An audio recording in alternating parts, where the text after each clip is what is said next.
Je m'appelle Benjamin Thomas, je suis ingénieur en simulation mécanique des structures pour Valeo Systèmes Thermiques à La Verrière. Et à la suite d'un accident pendant ma première année d'école d'ingénieur, j'ai dû légèrement me réorienter. Je voulais faire de l'informatique et j'ai fini en mécanique des structures. Finalement, ça m'a plu et j'ai décidé de continuer dans cette voie à travers un doctorat. On habite avec ma femme à Trappes depuis septembre 2012. À l'issue de notre mariage, on s'est dit on va chercher une maison, on va chercher un endroit pour habiter parce qu'on voulait ne plus être locataire, on voulait accéder à la propriété. Et on a commencé tout de suite à s'intéresser à la ville de Trappes parce que notamment je travaille à La Verrière. Et on a découvert des endroits comme le parc du Cèdre dans lequel on est à l'heure actuelle et la place de la Paix. On ne s'imagine pas qu'il y a des coins comme ça aussi agréables que ça à Trappes, et pourtant c'est le cas. Et on a craqué tout de suite pour un appartement. On a visité 15 appartements en 3 jours et au bout d'une semaine c'était fait. On savait qu'on signait pour la place de la Paix. La réussite pour moi c'est une question d'opportunité. Donc c'est toujours l'idée de persévérance bien sûr, mais aussi il ne faut pas penser qu'une ville est forcément plus difficile qu'une autre. Il faut sauter sur les occasions. Je pense que c'est ça le maître mot, c'est la persévérance. Maggie Bézère, j'ai 74 ans. J'ai travaillé à Trappes et dans les environs de Trappes depuis 1971 et je vis à Trappes depuis décembre 68. Ça fait 45 ans que nous sommes là. Je fais partie en particulier de Trappes Entraide et Loisirs depuis 14 ans maintenant. Et j'ai été la personne qui faisait le lien avec l'école de la deuxième chance. On a eu des actions communes, des rencontres et des débats avec les jeunes, une découverte mutuelle. Dans les activités très, très prenantes de bénévolat, il y en a une, en plus de telle, de Trappes Entraide et Loisirs, qui m'a beaucoup tenue à cœur. C'était de participer à l'association des poètes d'ici. Donc je continue à lire des poèmes et des lectures de textes ailleurs que dans cette association. Quand le square de la commune, il y a eu des bâtiments qui ont été démolis, j'étais spectatrice à l'époque et ça avait été très amusant, entre guillemets, de voir les bâtiments s'effondrer, etc.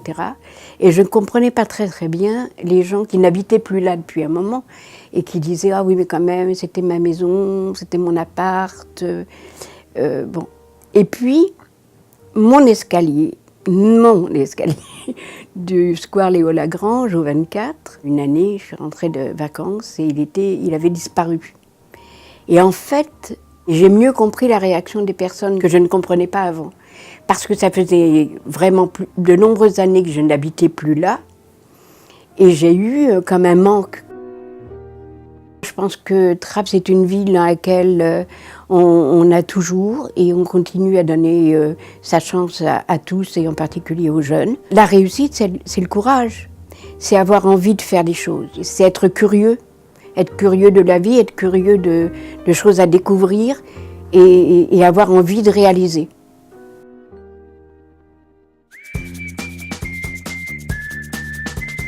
Je m'appelle Cédric Henkené, j'ai 20 ans, je fais de l'escrime depuis 14 ans environ. Et ce que je retiens surtout de mon palmarès, c'est ma victoire au championnat de France junior. Déjà petit, j'étais un fan de Zorro. Et j'ai une grande sœur qui, en primaire, a fait une initiation. Alors déjà, ça m'avait un peu attiré. À l'époque, on était au gymnase de Bussy, à côté de Daumier. J'étais petit et il y avait Laura Flessel qui arrivait pour nous donner des tenues. Et forcément, quand on est petit et qu'on voit Laura Flessel, on est émerveillé, on demande des autographes, on fait des photos. Après, mes parents m'ont inscrit au club de Trappes et c'était le déclic. Penser à ma ville quand je tire, ça me donne toujours une certaine motivation. Être escrimeur à Trappes, c'est plutôt rare. Par rapport au regard des autres, ça aurait pu me gêner, mais maintenant, j'ai appris à vivre avec, je m'en préoccupe plus trop. Et puis j'avais toujours mon entraîneur, ma famille, mes amis pour me soutenir, donc c'est ça le plus important. Je m'appelle Jérôme Panjanga, j'ai 19 ans, ça fait 14 ans que je fais de l'escrime. J'ai fait championne de France cadette, Troisième au championnat d'Europe par équipe en cadet, troisième au championnat d'Europe par équipe en junior, vice-championne d'Europe par équipe en junior et troisième au championnat de France en individuel. Ça demande des exigences parce qu'au sport de haut niveau, c'est pas facile. Les week-ends, au lieu de sortir, on se repose ou on est en compétition.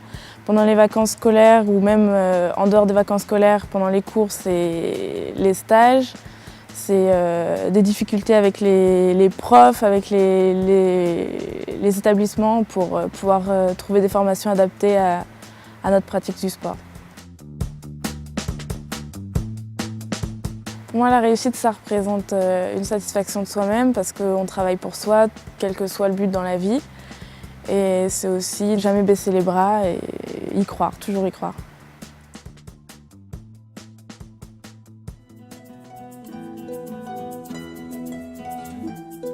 Je m'appelle Ahmed Agne, j'ai 37 ans, j'ai grandi à Trappes et je suis le cofondateur des éditions Kiyun qui sont spécialisées dans le manga, la bande dessinée japonaise. Le manga, c'est tout simple comme la plupart des trentenaires de ma génération. J'ai grandi en regardant des dessins animés japonais à la télé, Dragon Ball, les Chevaliers du Zodiaque et compagnie. Et à l'époque où j'étais lycéen, j'avais cette passion pour le manga qui prenait de plus en plus de place dans ma vie. Ça allait même au point que j'achetais des bandes dessinées en version japonaise auxquelles je comprenais rien du tout et je les achetais juste pour regarder les images et essayer de déchiffrer ce qui se disait à l'intérieur. Au départ, la maison d'édition a commencé dans mon HLM de Trappes, justement. Ça a été son siège social pendant 5 ans, puisqu'on y est resté de 2003 à 2008. Toute ma jeunesse trappiste, je l'ai passée à lire des bouquins. Je l'ai passée à la bibliothèque Anatole France. Et ce qu'il y a de merveilleux avec la bibliothèque, c'est que c'est gratuit. Ça demande une inscription, ça demande une carte, et vous avez accès à un monde infini d'histoires, de merveilleux, de fantastique. Et moi, c'est ce qui a forgé mon imaginaire de jeune enfant d'abord et d'adolescent par la suite. Ma plus grande réussite des 10 dernières années, c'est qu'aujourd'hui, je vis de ma passion.